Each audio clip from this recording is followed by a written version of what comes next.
આપણે મેળા વિશે તો ઘણું સાંભળ્યું હોય છે, પણ અમુક મેળા માત્ર મનોરંજન નથી હોતા. માણકોલ ગામનો મેળો આનું એક શ્રેષ્ઠ ઉદાહરણ છે. એ માત્ર એક મેળો નથી, પણ શ્રદ્ધા અને એકતાનું જીવંત પ્રતીક છે. તો ચાલો આજે આ અનોખા ઉત્સવને નજીકથી જાણીએ અને એના સાંસ્કૃતિક મહત્વને સમજીએ.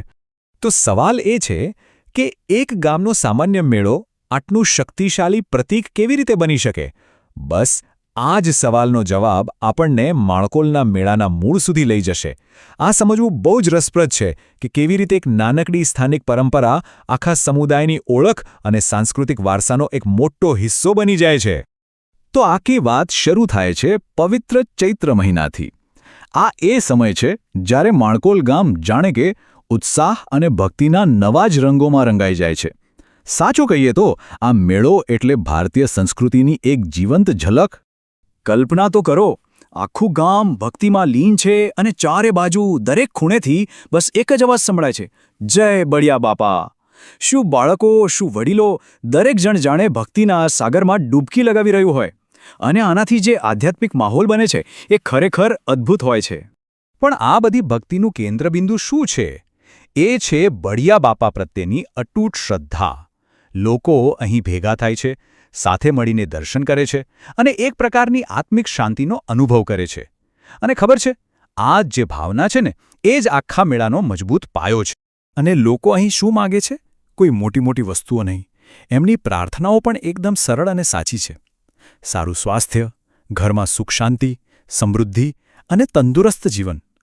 આ જ તો આપણે બધાએ છીએ, ખરું ને? આ જ બતાવે છે કે આ ઉત્સવ લોકોની સામાન્ય જિંદગી અને એમની આશાઓ સાથે કેટલો ઊંડો જોડાયેલો છે. તો શ્રદ્ધાની વાત તો થઈ, પણ આ મેળો માત્ર ધર્મ પૂરતો સીમિત નથી, એનાથી ઘણો આગળ છે. આ તો સામાજિક એકતાનું પણ એક બહુ મોટું પર્વ છે. અહીં એવા કેટલાક રિવાજો છે જે આખા સમુદાયને એક તાંતણે બાંધી રાખે છે. જુઓ, આ મેળાની જે સામાજિક ગોઠવણ છે ને, એના 4 મુખ્ય પાયા છે. પહેલું, જે દીકરીઓ સાસરે ગઈ હોય એમને અને બીજા મહેમાનોને પ્રેમથી આમંત્રણ અપાય છે. બીજું, બધા સાથે મળીને ભોજન કરે છે. ત્રીજું, રાત્રે ગરબાની એવી તો રમઝટ જામે છે ને કે બસ. અને ચોથું, ગામનું પોતાનું બજાર જે ગામડાના જીવનની ઝલક આપે છે. આ બધું ભેગું થઈને એકતાની ભાવનાને ઓર મજબૂત બનાવે છે. અને આ બધાની પાછળ આપણી ભારતીય સંસ્કૃતિનો એક બહુ મોટો સિદ્ધાંત કામ કરે છે, અતિથિ દેવો ભવ. માણકોલ ગામ આ વાતને માત્ર કહેતું નથી, પણ જીવી બતાવે છે. મહેમાનોને પ્રેમથી જમાડીને અને એમનું દિલથી સ્વાગત કરીને તેઓ આ પરંપરાને સાચા અર્થમાં જીવંત રાખે છે. હવે આટલું મોટું અને ભવ્ય આયોજન કંઈ એમ જ તો ન થઈ જાય, બરાબર ને? એની પાછળ એક આખી મજબૂત ટીમ, એક વ્યવસ્થા હોય છે. તો ચાલો હવે એ લોકો વિશે જાણીએ જેઓ પડદા પાછળ રહીને આ આખા ઉત્સવને સફળ બનાવે છે. આ આખા મેળાનું સંચાલન કરે છે સેજ ધરમશી દાદા અને બળિયાદેવ દાદા મંડળ. અને એમનું કામ ખાલી ઇવેન્ટ મેનેજમેન્ટનું નથી. એ લોકો દાન દક્ષિણા દ્વારા સમાજમાં સેવા અને સહકારની ભાવનાને પણ જીવતી રાખે છે. આ જ તો સાચી સામુદાયિક ભાવના છે જે આ આયોજનના મૂળમાં છે. સારું, આપણે મેળો જોયો, એની પરંપરાઓ સમજી, પણ હવે એક મોટો સવાલ મનમાં આવે છે.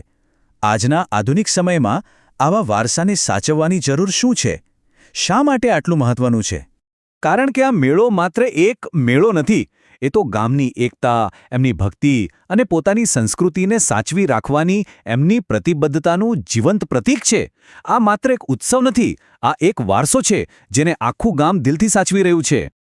આજે આપણે જોઈએ છીએ કે આધુનિકતાની દોડમાં જૂની પરંપરાઓ ક્યાંક ખોવાઈ રહી છે, લોકો ભૂલી રહ્યા છે.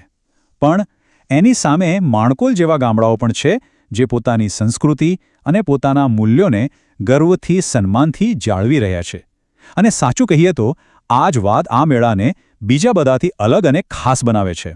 તો અંતમાં એક સવાલ આપણા સૌ માટે છે.